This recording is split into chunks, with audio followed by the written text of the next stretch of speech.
All right, we have some major breaking news. The Wall Street Journal just dropped an absolute bomb with more details about Donald Trump and Jeffrey Epstein's sketchy relationship. Now, we knew something was simmering. We heard the Trump admin was trying to squash a story coming out of the Wall Street Journal, and this was the story. Donald Trump and Jeffrey Epstein's relationship has been rather mysterious, but it hasn't been secretive. Not at all. There are 100 photos of them together.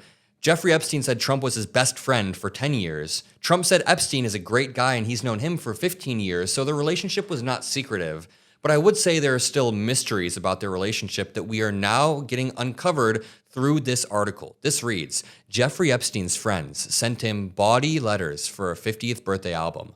One was from Donald Trump. The leather-bound book was compiled by Ghislaine Maxwell. The president says the letter, quote, is a fake thing. Remember, the White House was trying to squash this story before it even came out, so Trump knows that this is real. The letter is not fake. I'm surprised he's not saying it was made up by Obama, even though it was sent back in 2003. Now, the contents of this letter will make it very clear why Donald Trump did not want this story released. In this letter, Donald Trump seems to have hand-drawn multiple lewd, dirty images directed at Epstein, almost implying that Trump knows about Epstein's sexual degeneracy. I feel like that's a light way of putting it. It's not just sexual degeneracy. He raped underage girls. It is disgusting, and Donald Trump seems to have been making references to that in this letter. Let's break it down, and you can decide for yourself. Make sure you drop a like, and make sure you subscribe to the Adam Mockler feed. We have been covering this relentlessly, and will continue to. This reads, it was Jeffrey Epstein's 50th birthday, and Ghislaine Maxwell was preparing for a special gift to mark the occasion.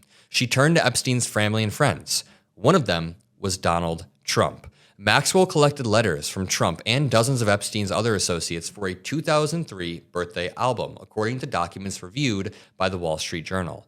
Pages from the leather-bound album, assembled before Epstein was first arrested in 2006, are among the documents examined by the Justice Department officials who have investigated Epstein and Maxwell years ago, according to people who have reviewed the pages.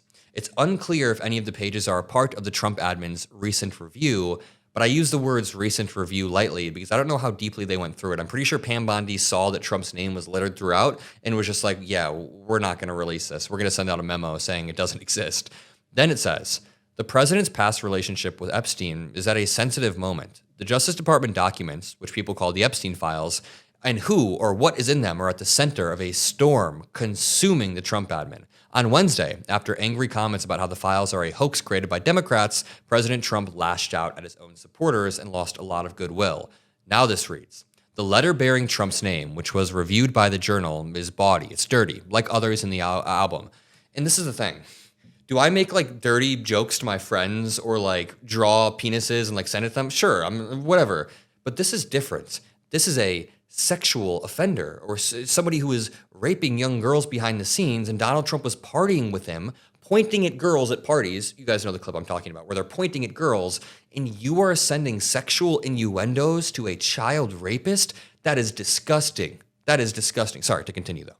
The letter bearing Trump's name is bawdy. Like others in the album, it contains several lines of typewritten text framed by the outline of a naked woman, which appears to be hand-drawn with a heavy marker. A pair of small arcs denotes the woman's breast, and the future president's signature is a squiggly Donald. A pair of small arcs denotes the woman's breasts, and the future president's signature is a squiggly Donald below her waist, mimicking pubic hair. The letter concludes, "Happy birthday, and may every other day be a wonderful secret." Okay, wait, I take that back. I said I make dirty jokes to my friends, but I've never done anything that fucking weird. Like an actual photo that seems very, very odd. And also, dude, this is a sexual predator that you were making sexual jokes to. This is not okay. To continue. In an interview with the Journal on Tuesday evening, Trump denied writing the letter or drawing the picture. Quote, "This is not me. This is a fake thing. It's a fake Wall Street Journal story," he said. Very well said. Quote, "I never wrote a picture in my life. I don't draw pictures of women," he said. "It's not my language. It's not my words." Yeah, because one thing we know about Trump is that he's amazing with using his words.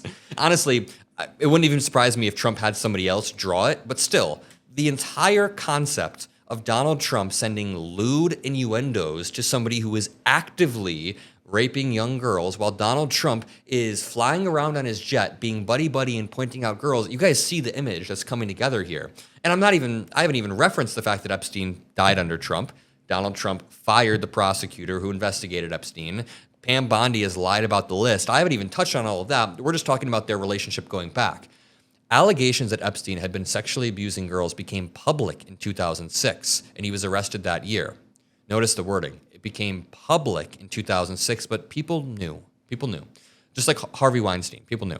Epstein died in 2019 in jail after he was arrested a second time and charged with sex trafficking conspiracy. Justice Department officials didn't respond to requests for comments or address questions about whether the Trump page and other pages of the birthday album were part of the agency's recent documents review. The FBI declined to comment entirely.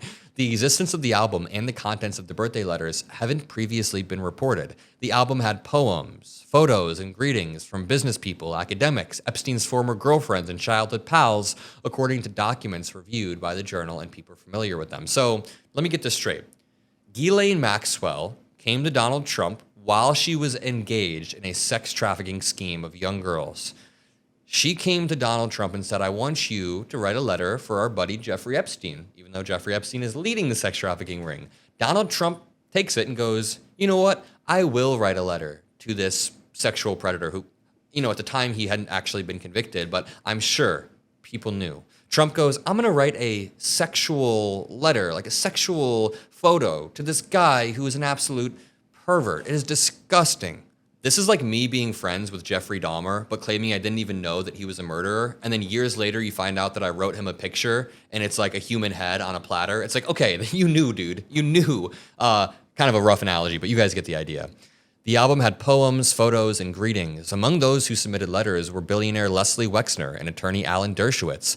The album also contained a letter from a now-deceased Harvard economist, one of Epstein's report cards from Mark Twain Jr. High School in Brooklyn, and a note from a former assistant that included an acrostic with Epstein's name. Jeffrey, oh Jeffrey, everyone loves you, fun in the sun, fun just for fun. Remember, don't forget me soon. Epstein, you rock. You are the best. Okay, so this person at least didn't do some weird sexual shit in the letter, but still. Epstein was Wexner's money manager at the time. The longtime leader of Victoria's Secret wrote a short message that said, I wanted you to get what you want, so here it is. After the text was a line drawing of what appeared to be a woman's breasts. Wexner declined to comment through a spokesman. Wexner's spokesman previously told the Journal that the retail mogul, quote, severed all ties with Epstein in 2007 and never spoke with him again. Dershowitz's letter included a mock-up of a Vanity Unfair magazine cover with mock headlines such as, who was Jack the Ripper? Was it Jeffrey Epstein? He joked that he had convinced the magazine to change the focus of an article from Epstein to Bill Clinton. This is where it gets more interesting, though. It wasn't clear how the letter with Trump's signature was prepared. Inside the outline of a naked woman was a typewritten note styled as an imaginary conversation between Trump and Epstein, written in the third person. Voiceover. There must be more to life than having everything, the note begins. Donald, yes, there is, but I won't tell you what it is. Jeffrey says, nor will I, since I also know what it is. Donald says, we have certain things in common, Jeffrey. Jeffrey says, yes, we do. Come to think of it. Donald says, enigmas never age. Have you noticed that? Jeffrey said, as a matter of fact, it was clear to me the last time I saw you. Trump says, a pal is a wonderful thing. Happy birthday, and may every day be another wonderful secret. What does this mean? It is time to keep the pressure on, never back down, and double down on exposing them. I'm going to make more videos about this, maybe even go live, but make sure you drop a like, subscribe below. I'll see you all in the next one.